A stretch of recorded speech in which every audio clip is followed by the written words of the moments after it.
तो देखिए, कल देर रात तक किसानों और सरकार के बीच सकारात्मक बातचीत हुई है। सरकार ने बातचीत के दौरान किसानों को मक्का, कपास और दाल पर 5 सालों तक एमएसपी का कॉन्ट्रैक्ट देने का प्रस्ताव दिया। हालांकि सरकार के प्रस्ताव पर किसानों ने विचार के लिए 2 दिन का वक्त मांगा है और यही वजह है कि 21 फरवरी को दिल्ली कुछ प्रस्ताव को स्टैंड बाय पर रख दिया गया है। यह खास रिपोर्ट आप सबको दिखाते हैं।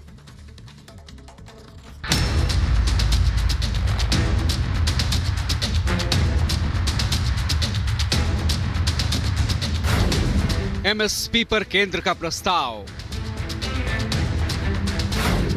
किसानों से अब बनेगी बात।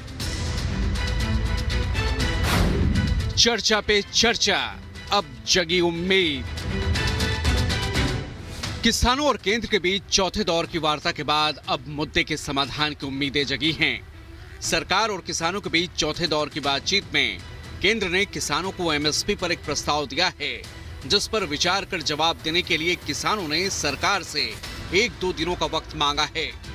केंद्र के प्रस्ताव के मुताबिक दाल, कपास और मक्का की एमएसपी पर खरीद होगी।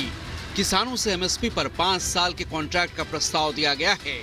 एनसीसीएफ, नाफेड के जरिए एमएसपी पर खरीद की तैयारी है। एमएसपी पर खरीद की मात्रा की कोई सीमा नहीं होगी।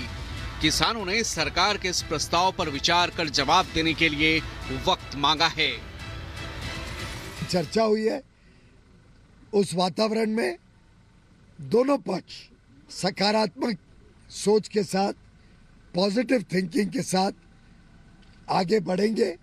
बाकी कई सारे और छोटे विषय थे जिनको समाधान पहले ही आपसी बातचीत से कर दिया गया था और विषयों पे भी लगातार चर्चा, विचार विमर्श और संपर्क बना रहेगा। डाइवर्सिफिकेशन जे लागू करनी है तो पहला गारंटी देनी पऊगी। सो इस तरह का प्रस्ताव अज आया जिस नफाड जिहड़ी एजेंसी है सेंटर की ते नाल जिहड़ा कॉटन कॉरपोरेशन ऑफ इंडिया, एक मक्की नूं खरीदण वाली इन्हां दी जिहड़ी एजेंसी है सरकारी है, पीयूष गोयल जी के महकमे च आउंदी है, भी वो सानू गारंटी दे देण, लिखती एग्रीमेंट होगा लीगल, जिन्होंने चैलेंज किया जा सकूगा।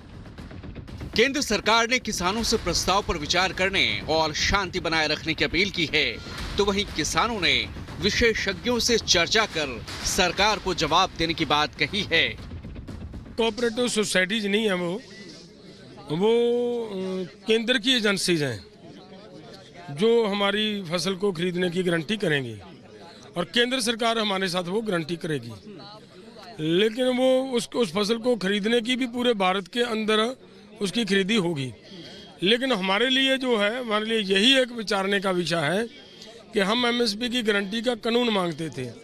क्या हमारे एक्सपर्ट्स के साथ हम बातचीत करेंगे, क्या इसके साथ किसानों की फसल की गारंटी बनती है या नहीं बनती है। अभी वार्ता करके निष्कर्ष निकालना बाकी है और जो एमएसपी के ऊपर जो मंत्री महोदय ने आपको बोल के भी प्रस्ताव दिया है, तो ये प्रस्ताव ला रहे हैं। ये एक बात ये आई है, तो उसके ऊपर हम लोग अपने फॉर्मों में विचार विमर्श करेंगे। पिछले 6 दिनों से पंजाब, हरियाणा, दिल्ली और यूपी की जनता परेशान है। किसान संगठन अपनी मांगों को लेकर 4 राज्यों की सीमाओं पर डेरा डाले हुए हैं। किसान संगठनों के साथ अब तक 4 दौर की वार्ता हो चुकी है और चौथे दौर की वार्ता के बाद अब समाधान की उम्मीदें जगी हैं। इस बीच किसानों के प्रदर्शन में शामिल कुछ उपद्रवी तत्व सड़कों पर उत्पात मचा रहे हैं। किसान संगठनों के इस प्रदर्शन का सीधा असर आम जनता पर पड़ रहा है। सड़कें जाम हो रही हैं, यातायात प्रभावित हो रहा है। पिछले दिनों शंभू बॉर्डर, सिंघू बॉर्डर और गाजीपुर बॉर्डर पर प्रदर्शनकारियों ने हिंसक प्रदर्शन किया, सुरक्षा बलों और पुलिस पर पथराव किया। इस पथराव में कई पुलिसकर्मी घायल हुए। हालांकि सरकार की कोशिश है कि बातचीत से समाधान निकाला जाए, लेकिन किसान संगठन जिद छोड़ने को राजी नहीं है। आंदोलनकारी दिल्ली कूच पर अड़े हैं। फिलहाल चौथे दौर की वार्ता के बाद किसानों ने 21 फरवरी का दिल्ली दौरा स्थगित कर दिया है। किसानों और केंद्र के मंत्रियों के बीच में चौथे दौर की बैठक खत्म हुई एक नए प्रपोजल के साथ। इस बार केंद्र के मंत्रियों ने प्रपोजल दिया कि 4 नई फसलों पे यानी कि क्रॉप डाइवर्सिफिकेशन पे बात हुई और 4 नई फसलों के ऊपर एमएसपी देने की बात कही गई है। और वो फसलें जिसमें 2 दालें, एक मक्की और कॉटन के ऊपर एमएसपी लिखित में दी जाएगी और 5 साल तक ये एश्योर किया जाएगा कि उन फसलों पर एमएसपी दी जाएगी। सरकार लगातार किसान संगठनों से बातचीत कर रही है, बीच का रास्ता निकालने की कोशिशें जारी हैं, लेकिन अब किसान संगठनों के प्रदर्शन की टाइमिंग पर भी सवाल खड़े हो रहे हैं। मैंने हमेशा कहा है कि हम बातचीत के जरिए ऐसे चीज़ों का समाधान निकालें जैसे सबके हित में हो, देश के हित में हो, और बातचीत का दौर हमें लगातार जारी रखना चाहिए और कोशिश करना चाहिए कि हम हर मामले में शांतिपूर्ण ढंग से चर्चा करें। किसान आंदोलन हर चुनाव पर क्यों आता है? ये पार्टीबाजी है, वो कोई ठीक नहीं है। अगर किसानों ने आंदोलन होता तो पूरे भारतवर्ष में होता, खाली पंजाब में ना होता। ये केजरीवाल का काम है। इस बीच आंदोलनकारियों के प्रदर्शन को लेकर पंजाब से लेकर हरियाणा, दिल्ली से लेकर यूपी तक सुरक्षा के कड़े इंतजाम किए गए हैं। एहतियात के तौर पर पहले हरियाणा और अब पंजाब के 7 जिलों में इंटरनेट सेवा को रोक दिया गया है। प्रदर्शनकारियों को दिल्ली जाने से रोकने के लिए पुलिस प्रशासन ने पुख्ता इंतजाम किए हैं। Bureau report, Republic Bharat. और अब बात प्रधानमंत्री नरेंद्र मोदी के संभल दौरे की करते हैं। जी हां, प्रधानमंत्री नरेंद्र मोदी आज संभल दौरे पर जाने वाले।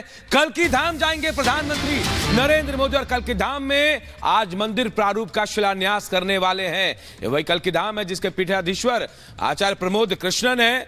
कल्की धाम में मंदिर प्रारूप का लोकार्पण आज करने वाले हैं, शिलान्यास होगा कल्की धाम का और प्रधानमंत्री खास तौर पर आज यहां शामिल होने वाले हैं। तो बेहद अहम आज का दिन, संभल दौरा, उसके बाद लखनऊ भी जाने वाले प्रधानमंत्री नरेंद्र मोदी, क्योंकि कल्की धाम में आज मंदिर प्रारूप का शिलान्यास करने वाले। देखिए, पहले अयोध्या में प्राण प्रतिष्ठा हुई, अबू धाबी में उद्घाटन हुआ मंदिर का और अब कल्की धाम का शिलान्यास होने वाला है, कायाकल्प होने वाला है कल्की धाम का। तो आज प्रधानमंत्री का यह संभल दौरा बेहद अहम है, सनातनी यात्रा के तौर पर इसे देखा जा रहा है। प्रधानमंत्री नरेंद्र मोदी संभल जाएंगे, कल्की धाम पहुंचेंगे और मंदिर प्रारूप का शिलान्यास करने वाले हैं।